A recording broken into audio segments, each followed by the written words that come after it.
بسم اللہ الرحمن الرحیم۔ السلام علیکم۔ غسل کے دوران مدینہ کی ایک عورت نے مردہ عورت کی ران پر ہاتھ رکھتے ہوئے یہ الفاظ کہے کہ اس عورت کے فلاں مرد کے ساتھ ناجائز تعلقات تھے۔ بس یہ بات کہنا تھا کہ اللہ تعالیٰ نے اپنی ڈھیل دی ہوئی رسی کھینچ دی۔ اس عورت کا انتقال مدینہ کی ایک بستی میں ہوا تھا اور غسل کے دوران جوں ہی غسل دینے والی عورت نے مندرجہ بالا الفاظ کہے تو اس عورت کا ہاتھ میت کی ران کے ساتھ چپک گیا۔ چپکنے کی قوت اس قدر تھی کہ وہ عورت اپنا ہاتھ کھینچتی تو میت بھی ساتھ کھینچی جاتی، مگر ہاتھ نہ چھوٹتا تھا۔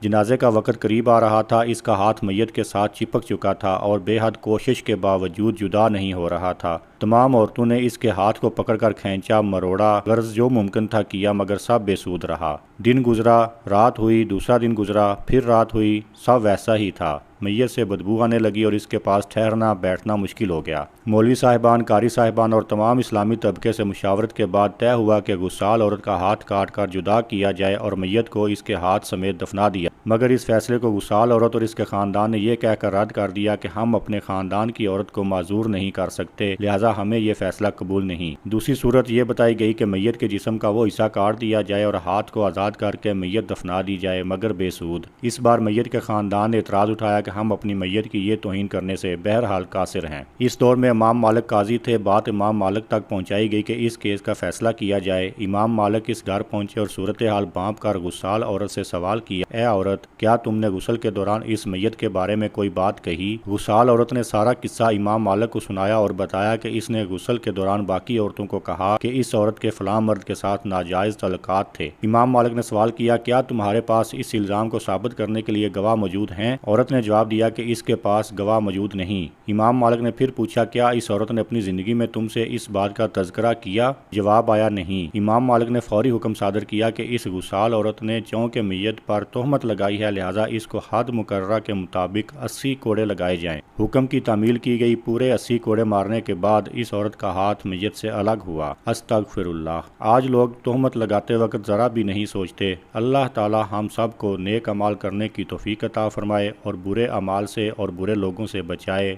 آمین۔